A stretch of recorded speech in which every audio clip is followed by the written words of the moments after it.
Rero rezami mugira umunsi wa Mungu mwiza n'ibihe vyiza banyina aho muherereye ndabaha ikaze kuri Intare Web TV turabira hamwe amakuru y'inkino yiriwe aravugwa hirya no hino ku isi mumenyesha amakuru bitandukanye. Amakuru acu uyu munsi reka tuyahere ngaha mu gihugu iwacu ku nkino za Primus League zo ku ndiyo 13 zahejeje kurangira, akaba rero umigwi uko yatsindanye ku mpande zose kabisa ruko Olympique Star yatsinze Interstar kimwe mu busa ro yaritsindwa na Musongati 2 muri kimwe, Atletico Academy tsindwa na Rukinzo 2 muri kimwe, mu gihe Dynamique yatsinzwe na Flambeau du Centre kimwe mu busa, Kayanza United itsinda Muzinga 4 muri kimwe, Eganwa nganya na Vitaro mu kindi, mu gihe Bumamuru yatsinze Lezirefa 2 mu busa, Message Ngozi nganya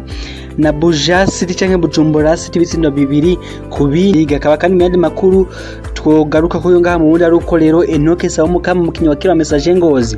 yasinye mu Rwanda Pusa Star mu gihugu ca Zambia, mu vyukuri awari yahawe nimero 10 mw'uwo mugwi, akaba asanze Yorodima avuga no musatizi wa kera wa Musongati nawe asanzwe kina mu uwo mugwi. Mu yandi makuru akaba bamenye Imana Bonfils Club musatizi w'inamba mu rugamba nawe yamaze guhindura umugwi, aho yavuye muri Porto yo muri Slovakia agenda muri Liga Football Scorer canke Liga Football Club yo muri Lithuania, akaba ari uwo mugwi kabisa usanzwe nakomeye mu gihugu ca Lithuania aho zokina iganwa rya Europa League, akaba rero kabisa Karieb yasubiye mu uwo mugwi yanahozemo kera. Kimenyesha makuru The Sun mu gihugu c'Ubwongereza cyagarutse kuri transfer ya Mesut Ozil kitubwira kiti ndabasezeye ubu muzondiha hanyuma. Akore Mesut Ozil mu vyukuri uwo mugabo agiye kuva muri Arsenal akaja muri Fenerbahce, akaba yabwiye ati reka ndabakure ku uyu mutwaro ndabavemwo, ariko amahera musigaraniye muri contre ya Angelis Gaye muzuguma muyandiha, aho bitegura yuko mu gwa Arsenal zo muri miliyoni 7 z'amapaundi ahwanye no mu 350 hendwa by'amapaundi kundwi bihwanye n'amasezerano yarasigaje mw'uwo mugwi. Akaba kandi Arsenal kabisa banayigarutse ko aho yari yatsinda Newcastle ibitsindo 2 muri FA Cup n'igitsindo cha Smith Rowe n'igitsindo cha Aubameyang. Kimenyesha makuru kandi cyagarutse no kwa Manchester United yamira tsinda Watford kimwe mu busa muri FA Cup nyene, n'ubwo rero West Bromwich yamira tsindwa kabisa itsindwa n'akagwi kari mu vyiciro vyo hasi mu byukuri mu Bwongereza. Kabasha kino Manchester yamira tsinda Stoke City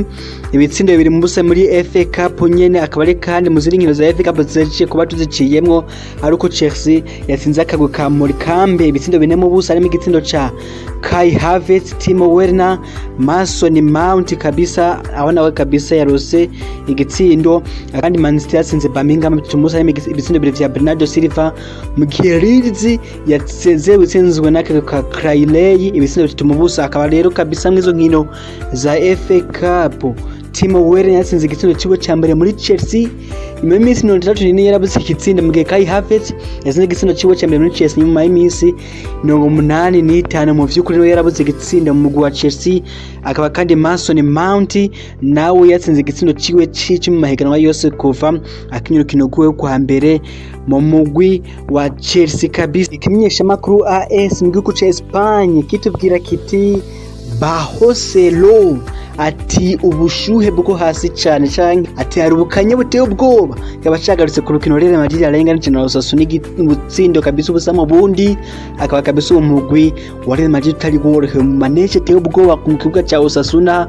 aho kabisa n'abanyina Zinedine Zidane nyuma y'urukino yabigarutse kavuga ati uru ntigwa rukino rw'umupira w'amaguru, ati uru rukino rwari rukwiriye kabisa guhagarikwa ntirube rugasubikwa rukazoba yundi musi. Akaba kabisa Real Madrid yaguye imbere ya Osasuna 19 ku rutonde inganya ubusa ku bundi n'uwo mugwi,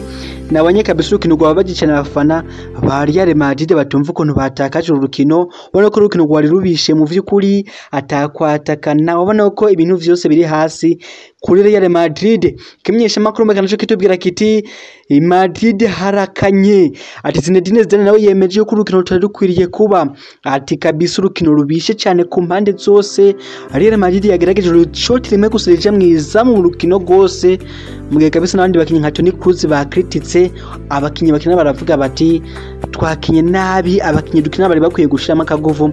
tukamera nk'abataka cyane kabisa. Real Madrid yaciguma kabisa mu kibanza ca kabiri, aho rero isigaye irusha umugwi FC Barcelona amanota 3 gusa mu vy'ukuri, nge basamaze gukina inkino 18 mu gihe Atletico Madrid yabasize inamaze no gukina inkino 15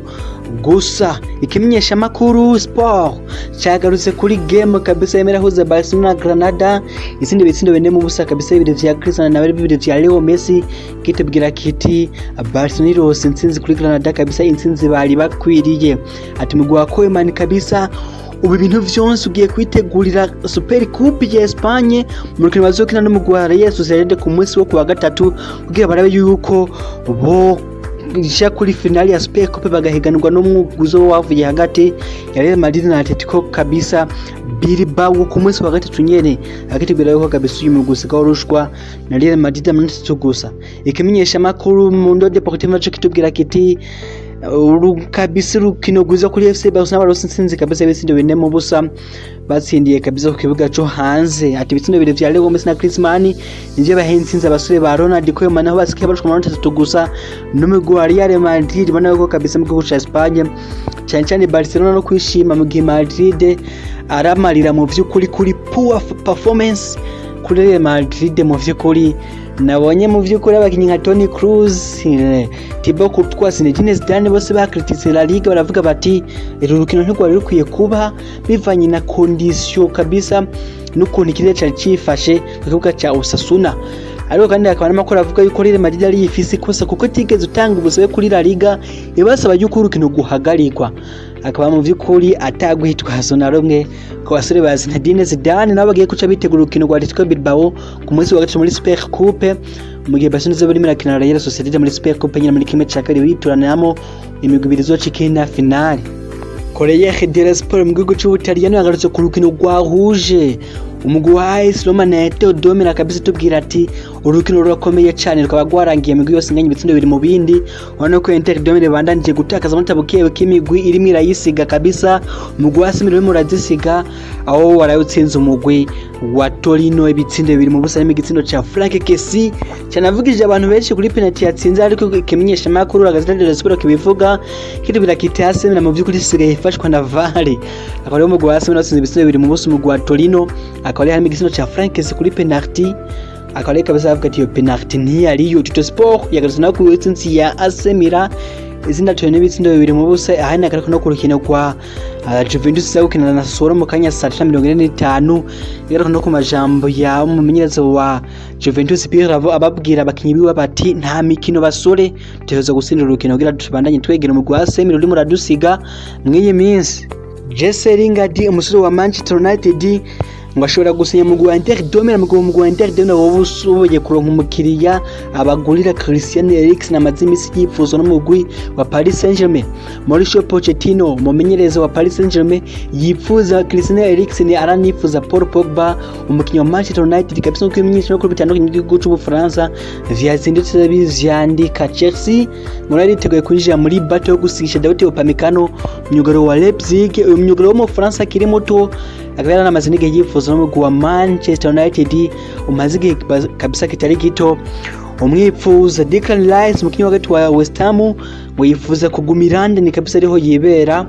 aya nako kabisa bivuga yuko yamaze gutera indo mu Manchester United, aho izofuma yigira muri Chelsea isanzwe iba i London nyene kuko ariho yifuza kuguma ku mugwa mukuru w'ico gihugu kabisa c'Ubwongereza. West Ham tukiriko ngo yifuza gusinyisha usatizo wa Real Madrid Mariano Diaz kabisa ku ntisinye muri uku kwezi kwa mbere, mu gihe Lucas Torreira umukinyi wa Arsenal akina nk'izinye muri Atletico Madrid ashobora kuyivamo mu kwezi kwa mbere nyine akaja muri Fiorentina. Nyuma yaho kabisa bibandanye gufya muri Atletico Madrid, mu gihe Moussa Dembele umusatirizi wari ashobora kuja muri Atletico Madrid nyuma yaho batandukanye na Diego Costa. Fernandinho umukinyi w'agati wa Manchester City ashobora gusura mu gihugu kabisa ca Brazil iwabo kuko imigwi yahita ari mikirimo ramwifuza, aho ashobora kwisinya mu kwezi kwa gatatu nyamaza kurangiza amasezerano yiwe muri Manchester City. Rwa Genoa na Real Betis yifuza myugari wa Arsenal Socrates mu vy'ukuri, akaba ari Paris Saint-Germain nayo kabisa ngibigana byo gusinyisha Dele Alli biragenda neza cyane bamuvana muri Tottenham, mu gihe PSV Eindhoven yifuza gusinyisha mu myugari wa Tottenham Toby Alderweireld, mu gihe Jose Mourinho nawe ko kimenyesha muri Sky Sport kibivuga uyu mugabo ngo yifuza gusinyisha Christian Eriksen akamugarukira muri Tottenham, n'amaze igihe yifuzwa na Paris Saint-Germain n'umumenyereza wayo kabisa Mauricio Pochettino yamumenyereje kuva kera. Mu yandi makuru akaba ari Real nayo yifuza gusinyisha Gasol ka Real Madrid, Karenia Jesus gasanzwe gukina muri Dortmund nk'indizanyo, ariko akaba katarose umwanya ukwiye gukina, akaba ari Gasol gasubira kuja mu Real Valladolid muri Espagne gukinayo kabisa nk'intizanyo nk'uko Ronaldo Nazario asanzwe arongoye uwo mugwi cyangwa ari umubosi wayo, arimo arabasaba perezida wiwe wa kera Florentino Perez. Guys, turangirije kabisa kwizi statistike za Spain z'abakinyi 10 ba mbere bamaze gucenga amacenga menshi muri La Liga muri iki kinyacumi carangiye kabisa kuva muri 2010 gushika muri 2021. Akaba rero bakinyi bamaze gucenga mu by'ukuri amacenga menshi muri iyo myaka 10 irangiye. Akaba mu by'ukuri Leo Messi ari ku yindi level, akamaze gucenga amacenga agera ku 1617 muri La Liga gusa, atire mwa yandi mahiganwa mu by'ukuri mu gihe akorikiwe na Munian amaze gucenga amacenga 607 mu gihe Isco Alarconi amaze gucenga amacenga 527 mu gihe Neymar yacenze amacenga 493 mu gihe Banega yacenze amacenga 435 mu gihe Olalana yacenze amacenga 452. Joaquin wa Real Betis yatsinze amacenga 450 mu gihe Marcelo wa Real Madrid yacenze amacenga 430 mu gihe Iniesta yacenze amacenga 426 mu vy'ukuri ubona ko Leo Messi kugira utore abacenze amacenga binganye wotenya aba batatu bamukurikira Muniani, Isco na Neymar mu vy'ukuri ubona ko umugabo yigaruriye La Liga. Guys, mugire ibihe vyiza no musi mwiza, murakoze cyane, Imana ibahe umugisha.